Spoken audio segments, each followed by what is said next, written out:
मन्त्री परिषदबाट 2077 जेठ 4 गते स्वीकृत भइसकेको नेपालको नक्सा राजनीतिक तथा प्रशासनिक स्वीकृत भइसकेको छ। उक्त नक्सामा 753 वटा स्थानीय तहहरू समावेश गरिएका छन् भने नेपालका अन्तर्राष्ट्रिय सीमानाहरू पनि समेटिएको छन्। आजको यस कार्यक्रमको औपचारिक रूपमा माननीय मन्त्रीज्यूबाट नेपालको ऐतिहासिक नक्साको सार्वजनिक सहित आफ्नो मन्तव्य राखिदिनु हुन म सादर अनुरोध गर्न चाहन्छु।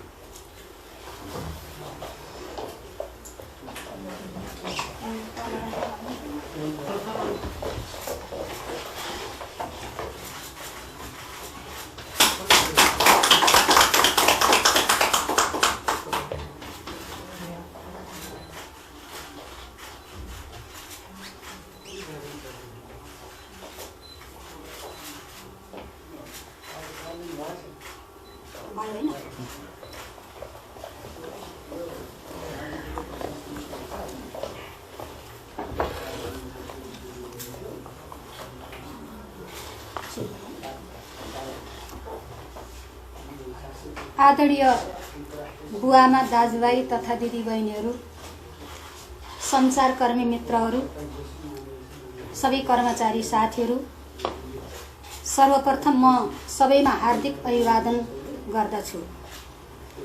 लामो समयदेखि नेपालको सीमाका विषयमा रहेको समस्यालाई सम्बोधन गर्दै मुलुकको इतिहासमा लिपुलेक, लिम्पियाधुरा र कालापानी भूभाग समेटिएको अद्यावधिक राजनीतिक र प्रशासनिक नक्सा सार्वजनिक गर्न पाउँदा यस घडीमा हामी सबै गौरवान्वित र पुलकित भएका छौँ। नेपाल सरकारको आर्थिक वर्ष 2077 र 78 को वार्षिक नीति तथा कार्यक्रममा सम्माननीय राष्ट्रपतिज्यूबाट घोषणा भए बमोजिम त्यसको एक हप्ताभित्रै नेपालको राजनीतिक एवं प्रशासनिक नक्साको नयाँ संस्करण सार्वजनिक गर्न पाउँदा आज मलाई अत्यन्त खुसी लागेको छ। यस अवसरमा यो गौरवशाली इतिहास निर्माण गर्न आम नेपाली जनताले देखाएको चासो र दिएको साथप्रति म आभार व्यक्त गर्दछु। नेपाली जनताको यही मर्म र भावनाको जगमा उदिएर हामीसँग उपलब्ध प्रमाण र ऐतिहासिक तथ्यले देखाएको सत्यको पथमा समर्पण भावनाका साथ अघि बढ्ने प्रेरणा मिलेको यहाँहरू समक्ष स्मरण गर्न चाहन्छु। नेपालको अद्यावधिक नक्सा सार्वजनिक गर्ने यो अवसरमा सिङ्गो नेपाल र नेपालीका लागि ऐतिहासिक सुखद क्षण हो, जुन सम्माननीय प्रधानमन्त्री केपी शर्मा ओली नेतृत्वको यो सरकारको काँधमा आइपुगेको तपाईहरू सामु सर्लङ्ग छ। साथै नेपालको अद्यावधिक राजनीतिक र प्रशासनिक नक्सा सार्वजनिक गर्ने यो सुनौलो अवसर यो युगको सर्वाधिक स्मरणीय क्षणका रूपमा मैले लिएको छु। नेपालमा मात्र होइन, सिङ्गो विश्व मानचित्रमा नेपालको मानचित्र बदलिएको छ। यसले नेपालीको मान पनि बदलिएको छ, मन पनि बदलिएको छ। त्यति मात्र होइन, नेपालीको बदलिएको मानचित्रले नेपालीको मनोबललाई अझ उच्च बनाएको छ।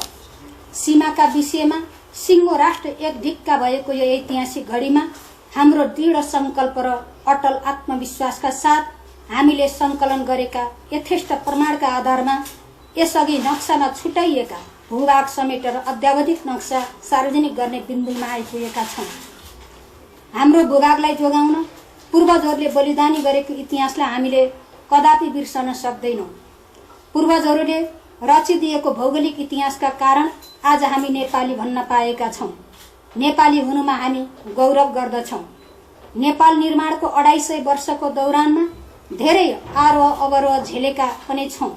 आजको यो ऐतिहासिक क्षणमा आइपुग्दा वर्तमान केपी शर्मा ओली नेतृत्वको सरकारले नेपाल र नेपालीको शिर झुक्न दिएको छैन र दिने पनि छैन भन्ने विश्वास यहाँहरूमा राख्न चाहन्छु। यति मात्र होइन, सरकार सुखी नेपाली, समृद्ध नेपालको राष्ट्रिय आकांक्षा पूरा गर्ने दिशामा राष्ट्र, राष्ट्रियता, सार्वभौमिकता र भौगोलिक अखण्डताको रक्षा गर्न दृढ संकल्पित छ। आदरणीय बुवामा दाजुभाइ तथा दिदीबहिनीहरू, सन् 1816 मार्च 4 मा तत्कालीन ईस्ट इन्डिया कम्पनी र नेपाल सरकारबीच भएको सुगौली सन्धि अनुसार काली नदी र सोभन्दा पूर्वको भूभाग नेपाल राज्यको अभिन्न अंग भएको, तर हाल नेपालमा प्रचलित नक्साहरूमा काली नदी पूर्वका गुन्जी, नाभी, कुटी लगायतका केही भूभाग समेटिएको नदेखिएकोले ती भूभाग समेत देशको सीमाभित्र पर्ने गरी तथा काली नदीको उद्गम स्थल लिम्पियाधुरासम्म नक्सामा देखिने गरी नेपालको अद्यावधिक प्रशासनिक नक्सा तयार गरी प्रकाशन गर्न र प्रचलनमा ल्याउन नेपाल सरकार मन्त्री परिषदको 2077 2 महिना 5 गतेको बैठकले नेपालको अद्यावधिक राजनीतिक प्रशासनिक नक्सा स्वीकृत गरी लागू गर्ने निर्णय गरेको छ। यस विषयमा जग्गा नाच नियमावली बमोजिम गठित समितिको मिति 76 11 महिना 13 गतेको बैठकले उक्त भूभाग समिति नक्सा प्रकाशन गर्न गरेको सिफारिस एवं यस विषयमा संघीय संसदका विभिन्न समितिहरूका बैठकले निर्देशन दिएको थियो। उक्त अद्यावधिक राजनीतिक प्रशासनिक नक्सा प्रकाशनको लागि नेपाल सरकार परराष्ट्र मन्त्रालयबाट मिति 77 2 महिना 4 गते सहमति प्राप्त भएको थियो। राष्ट्रको सार्वभौम सत्ता र अखण्डता अक्षुण्ण राख्न देशको सिमानाको स्पष्ट अभिलेख महत्त्वपूर्ण हुने र सोको लागि देशको सम्पूर्ण भूभाग स्पष्टसँग देखिने नक्सा प्रकाशन गरी प्रचलनमा ल्याउन अत्यन्त आवश्यक रहेको सन्दर्भमा विगतमा नेपालको नक्सामा छुट्याइएका गुन्जी, नाभी, कुटी लगायतका भूभाग समेटी ती भूभाग समेत देशको सीमाभित्र पर्ने गरी तथा काली नदीको उद्गम स्थल लिम्पियाधुरासम्म नक्सामा देखिने गरी नेपालको अद्यावधिक राजनीतिक र प्रशासनिक नक्सा तयार गरी प्रकाशन गर्ने निर्णय भएबाट नेपाल सरकार आफ्नो राष्ट्रियता र सम्प्रभुताको रक्षा गर्न प्रतिबद्ध रहेको पुनः प्रमाणित भएको छ। आगामी दिनमा छिमेकी मित्र राष्ट्र भारतसँग द्विपक्षीय वार्ता र कूटनीतिक प्रयास मार्फत समस्याको समाधान गर्न प्रतिबद्ध छौं। मित्र राष्ट्र भारतले पनि सकारात्मक रूपमा लिनेछ भन्ने विश्वास लिएका छौं। यस विषयमा मार्गनिर्देशन गर्नुहुने सम्माननीय प्रधानमन्त्रीज्यू, माननीय मन्त्रीज्यूहरू, सम्पूर्ण नेपाली जनता, सुझाव सल्लाह दिनुहुने अभियन्ताहरू, विज्ञहरू, नागरिक समाज प्रति आभारी छु।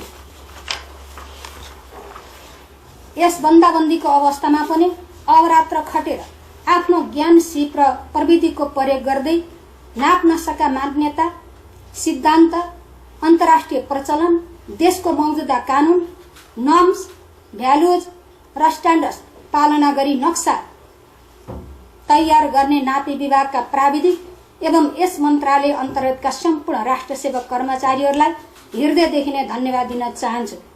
सञ्चारकर्मीहरूको योगदानका निम्ति पनि आभारी छु। अन्तमा यो अद्यावधिक राजनीतिक प्रशासनिक संस्करणको नक्सा छिट्टै वेबसाइटमा हार्ड कपी दुवैमा प्रकाशनमा ल्याइनेछ। अब उपरान्त नेपालको नक्सा प्रयोग भएका सबै सरकारी दस्तावेज एवं पाठ्य पुस्तकहरूमा नयाँ संस्मरण बमोजिमका नक्साहरू प्रयोग गरिनेछ। म यहाँहरू मार्फत आम नक्सा प्रयोगकर्ताहरूमा अपील गर्न चाहन्छु, अब उपरान्त सबैले यही नक्सा संस्करण बमोजिमको नक्सा प्रयोग गर्नुहुनेछ। कोभिड-19 को महामारीको कारणले विश्व आक्रान्त भइरहेको वर्तमान समयमा नेपाल सरकार सम्पूर्ण नागरिकको सुरक्षाको निम्ति अहोरात्र खटिरहेको यथार्थ जगजाहेर नै छ। यस महामारीका विरुद्ध एकताबद्ध भएर लड्न सम्पूर्ण नेपाली जनता एवं महानुभावहरूमा हार्दिक अनुरोध गर्दछु। धन्यवाद।